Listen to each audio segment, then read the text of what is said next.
I want to get into now is like the meat of what this is all about, and that's the speed copywriting system. Because speed is very important in today's market. The faster you move, the faster you get your message out there, and the faster you start making a difference in the world.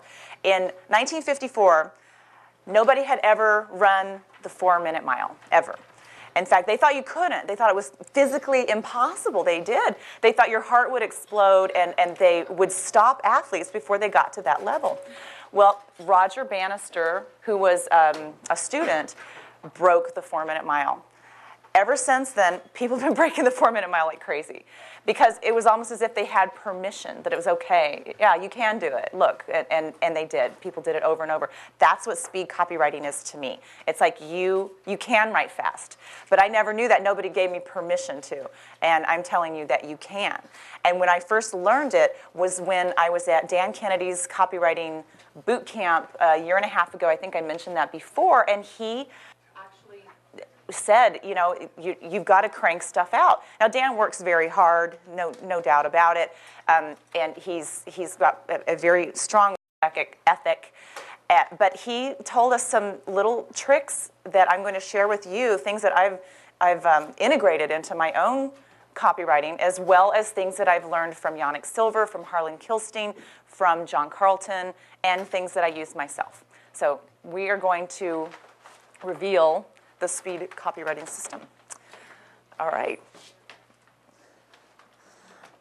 The first thing that I do is I use my subconscious quite a bit. I kind of order copy the night before. I figure out what it is that I want to write about, what I want to talk about.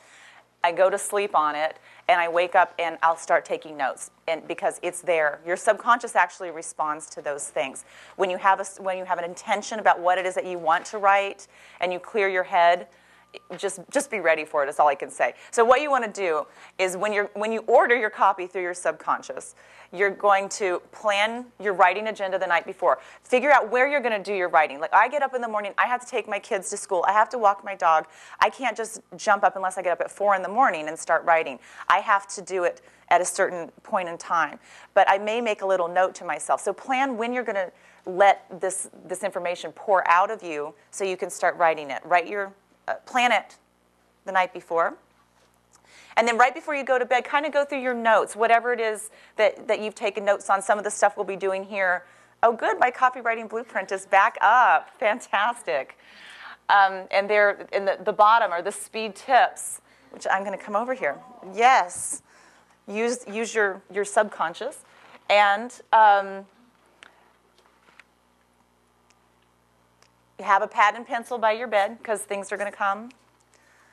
Or you can even have a tape recorder if you want. That works as well. Depends on how you like to get your information down.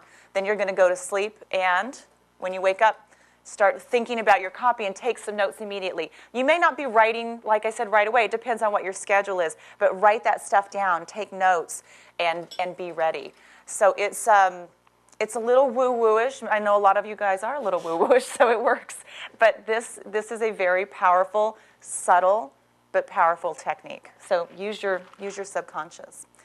This was the biggest thing for me, is chicken chunks. You guys all have chickens. You have a bum chicken? We have other chickens we can replace. So there are some of the chickens do have a little issue, some of them. So check your chicken, and we'll replace your chicken if it doesn't work. And in the 60s, there was a copywriter named Eugene Schwartz, he had a digital timer, and he would actually, he would push in 3333, 33 minutes and 33 seconds. And no matter what he was doing, whether he was speaking before an audience, whether he was writing copy, whatever he was doing, that's okay. He would time himself, and he would stop. And during that time period, he would work. He would focus. He couldn't do anything else. He would sit at his computer, And he could sit there on his hands if he wanted to, but he did not allow himself to get up from the computer. It's a very focused time period. And the reason he shows 33 minutes was because, it was 3-3-3-3. But the truth is they've done studies, and maybe some of you know about these specifically, I don't know, but they've done studies that after between 40 and 50 minutes, the mind has to shift to a different activity. And so it's kind of interesting. He stumbled onto that. But it happens to be psychologically true that we need to get up and go. So when you're timing when you're timing your copy, when you're sitting down with your copy, you're going to get your timer, your chicken timer, or if you have a timer that's even a little, that works better. I'm sorry, but sometimes the chickens just suck. But they're darn cute, aren't they? And who was it in here who said they were going to start timing their phone calls? Now, yeah, that's a great idea. I do that actually when I'm on the phone with the elites. I'm like, hey, we've got 30 minutes, go. And they can hear the bell go in the background. It's like, okay, bye.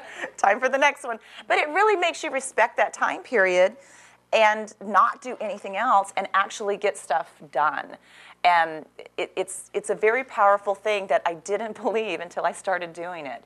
Very, very powerful. All right, so I do work in 33 minutes or 35. That's what works for me. And then you get rid of all distractions. Turn off your email, guys. Turn off your phones. I'm the worst for email. I admit it. I'm a complete junkie with it. And I'm getting better because my website went down Thursday. And I couldn't check email. And so I was like, oh, I have to work. So it really does make a difference. You get rid of the distractions. And sometimes, when you're doing copy, you're going to get uncomfortable, and you're going to look for anything, right, to get you away from it. Yeah. And you have to push through that. This is where your self-discipline's got to kick in. It's just for that time period. You can do anything for 33 minutes, just about. Maybe not hold your breath, but you can do it. So get rid of all those distractions.